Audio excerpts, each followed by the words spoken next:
Okay, so this video here, I call this horse Pat. Some time ago, somebody asked me how I get their heads real low riding around, and somebody also asked me in a different comment on YouTube how I get these Snaffle Bit horses straight. So I'm going to show you what I do, and it's pretty simple. Right there, what I was doing, I was just pulling him around, trying to get him to take a step back with that inside left or inside hind foot. This video turns out to be a lot shorter than I wanted. This horse got a little cough, and so I ended up just riding him around a minute and going to put him up because he doesn't feel good. Gave him a bunch of SMZs. But what I'm doing here is I'm just trying to trot a straight line, and anytime that horse leans, I'm pulling him in the direction he leans. And when he wants to come out of it straight, I come out straight. And if he wants to keep leaning, I keep going. And there's a million different ways you can do this same exercise. You can do it in a million different combinations. Here I decided to stop and adjust my snaffle. I decided it was too loose. Some people get off their horse to adjust their snaffle. I don't. But that's where you get this softness in these horses, in their neck and their mouth and their body. It is just by moving forward and just pulling them around. That the Snaffle Bit ear is all about getting them bent, and that's how you get them straight. That's how you get them to carry their body real correctly, and that's how you get that low headset. There's some guys, and I don't want anybody to think I'm cussing Jeff at all, but I've heard Jeff Sanders say that yeah, these Snaffle Bit trainers, they pull with both hands and cause enough pain that horse finally gives to it, and then they release, and they just keep doing that until that horse, its first reaction is as soon as it feels a bit, it's put its head down. Well, not all of us do that. He's right, some of them do. Not all of us do that. This is what I do. This is what the guys that I learned from do, and we just go around. I'm just flexing his neck, flexing his neck, flexing his neck, and as he becomes more comfortable in this and gets to where he's not leaning and carries his body straight, his head will get lower and lower and lower, and that's where I get that reaction to pack that head low. And this is it. This is as ridiculously simple as this exercise is. It's actually that ridiculously simple. Is I just go around in circles. If you want them to get straight, ride them crooked. If you want them to get soft, bend them. That's all we're doing there. He's riding straight. I'm letting him be straight. Good. We'll stop. Head the other direction. Waiting for that inside hind foot to step back. There. That inside hind foot stepping back, what I'm looking for there is he has to get soft through his whole body in order to make that maneuver. He's got two choices. He can either get soft or flip over. Those are the only two things he can do. So that's an exercise I do a lot of.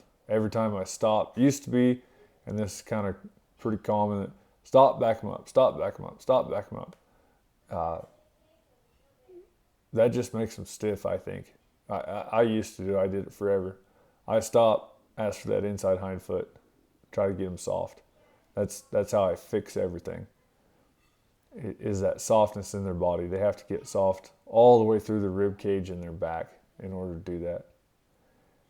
And then here, like I've said, I'm just, anytime he wants to lean, we go in a circle that direction he's leaning. I'm not pulling very hard. I'm just taking the slack out of those reins. I'm using my outside foot more than anything. Or pardon me, my inside foot. Use my inside foot. Try to push his body away there. There he wants to go straight. I'm going to let him go straight there. He leaned a little. If you'll notice, I'm trying really, really hard not to use that neck rein. I've got a bunch of slack in there. You'll see I do it. It's a habit. It's a habit I'm trying to break. but I try to ride it with a bunch of slack in there, so I'm just pulling on one rein at a time. He leaned on me, and that's one of those things. I couldn't even see it in that video where he leaned, but you can feel it when you're riding him. Whether he might have just tipped an ear. That lean was so small. Whoop, there we did something wonky. But when he leans, I just turn him in that direction that he's leaning. And this will get there. There, I'm using the outside foot because he's just running through me. This will get that head really low. This will get these horses traveling straight, and then you'll see when I stop this horse how soft he is and how low-headed he wants to be when I stop him. And it's just from doing this. It's not from pulling on him. It's not from pulling him backwards or reefing on him or using that snaffle bit with both hands. It's just from getting him to bend.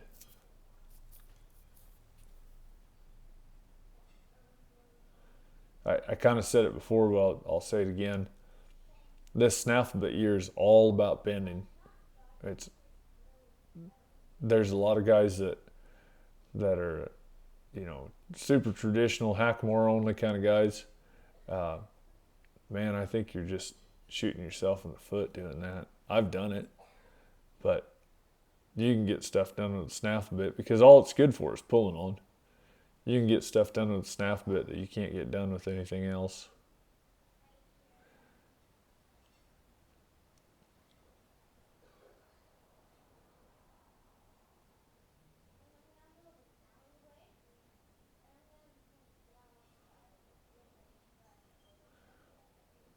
I think I get a little bit of straightness here pretty quick and give him up. You see he's coughing. We've got a cold going through the barn. It's still getting damn near freezing at night here and then getting hot during the day, so everything's got a bit of a cold.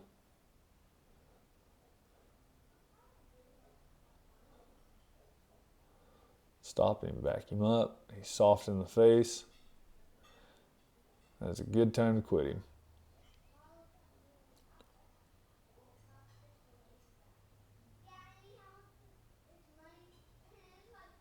See how low that head gets? And that's just picking the slack up out of my reins. That's just the weight of my reins, which that's a big old piece of yacht rope.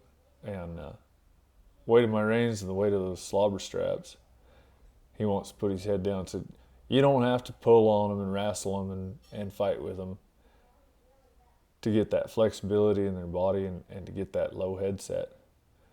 But that's where we get straightness, and that's where we get that low head set, is from just pulling him around. I don't pull back. I'm not wrestling with him. It's wherever you want to lean, that's fine. We'll go that way. You want to go that way? Let's go that way. And I'm kind of bumping those reins, starting to get a pretty frame.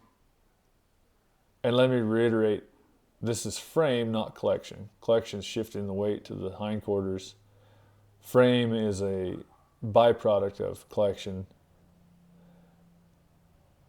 And right there where he shifted his weight back, like that, he's got to frame correctly in order to do that. So the frame is just how I know I've got it. And that's what this exercise is about. He leans, okay, we go that way. Well, his only choices are to shift that weight back or fall down. So that's why I do this. Some of them, if they're crooked enough and you're going fast enough and you do this, they will fall down. So be careful. But this horse, I know it's not going to. I'm going slow enough that it's all going to work.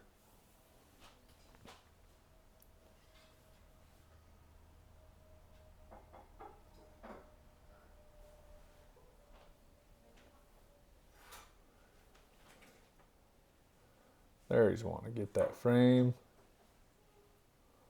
Just from me bumping those reins. You see I'm barely even making contact. Mostly I'm just pulling the weight out of that deal.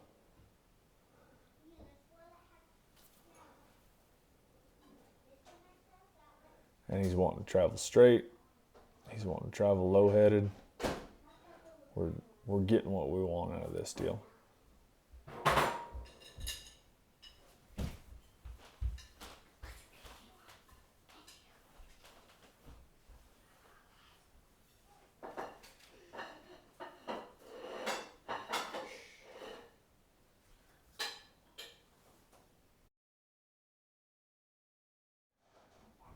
We're gonna open the gate. I think this is the second time opening the gate. Oh, I remember now, this is why I asked her to keep the camera rolling. These gates, all these horses, every one of them, they'll figure out where these gates are and where the out gate is. They'll want to mother up to it a little bit. That's something I like to do. I do it a bunch. I open that gate and then I back out. One, none of us back up enough, so this way I always know I've backed my horse a little. And two, they don't get us sour to these gates. Team America out.